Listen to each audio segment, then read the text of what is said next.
I'm Bob Hallmark in Gladewater today at the old Gladewater Junior High for an active shooter drill, but with a couple of twists. Now this is where we are, America. This has become part of our vernacular, and it's something that we need to prepare for. More importantly, it's something that we need to have people trained for over and over and over again. And that's what brings me here, and we're joined now by our old friend, Sergeant Drew Allison. And now you're part of the event today. Really what's happening here today is something that most people won't understand. The medical end of this was the first drill, which was what happens to the people that are wounded in these scenarios, right? And you explained that a lot of what your training is right now is the medical end, going in and identifying. There's three elements that are part of this, is that correct? Yes, there's three overarching goals that we teach with Alert. And that's stopping the killing, stopping the dying, which is the medical aspect, and rapid casualty evacuation care. How do we get those people that are wounded to a higher level of care? And at the end of the day, they need surgery as quick as possible. And that's the important part of this. Is a lot of people will ask, well, of course you're going to respond to the scene, but what about the people that are wounded inside? You essentially do triage. You determine who is the most seriously wounded. We do, yep. Once we come in and we stop the killing, then we come in and we create what we call a casualty collection point. We collect all of our wounded, we take the severity of the wounded. Essentially, we want to keep all their blood in their bodies, we want to keep their airway open, right? And we want to keep their temperature somewhat stable so where we can transport them to a higher level of care. Now, one of the things that's interesting about this is that there are a number of agencies represented here today that are taking this training, and that is a key. Is that one of the objectives here by Sergeant Allison is that you want to get a number of people in law enforcement trained in multiple areas that can be available to do this kind of thing. Correct. Our goal is we want to become a regional hub and provide alert training on a continual and ongoing basis to the East Texas law enforcement, fire, and EMS community. And so we've been doing that. We started in 2022 by doing train-the-trainer classes, getting a core group of alert instructors.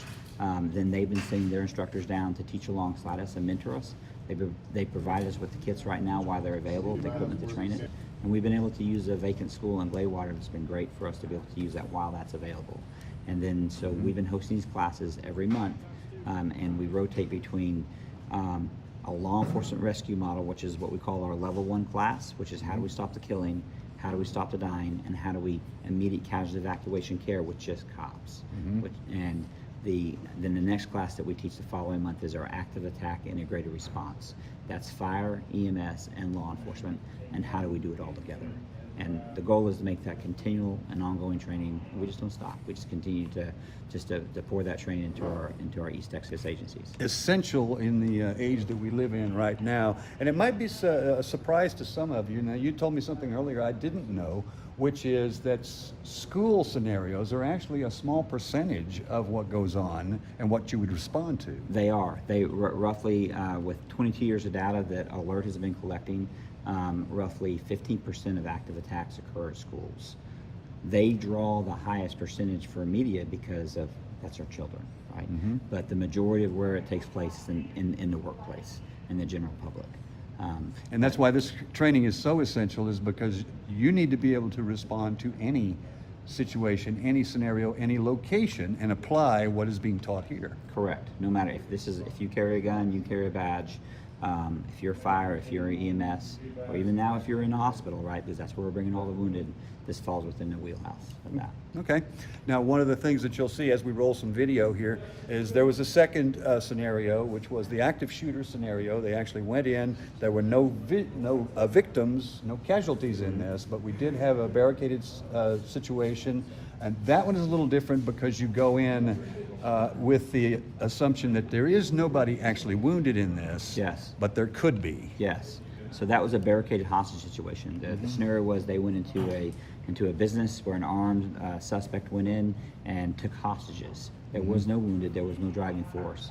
So those patrol officers, right, they do 5 things. They contain the situation, they control the situation, they communicate with the outside world of what they need and with the suspect, right?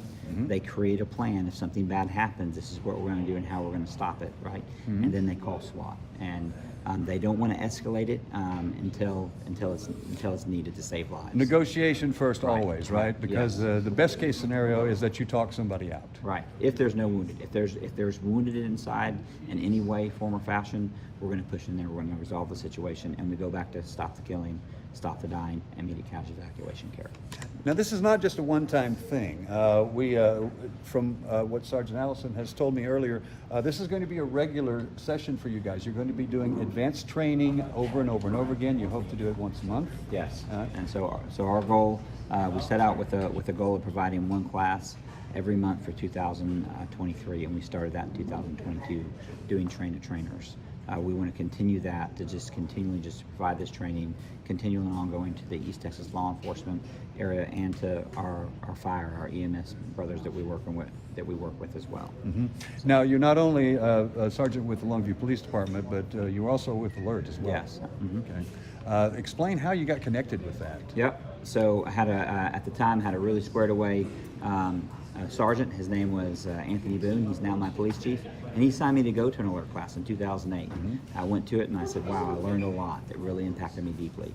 And then I went to a train-to-trainer in 2012 and became an instructor and started teaching alert for our agency and continue to teach alert to our agency and surrounding agencies. And that brings me to my final question here, which is, in the day and age we live in today, there is no turning back. 30 years ago we weren't talking about this. Now it seems it's all we can talk about when it comes to safety.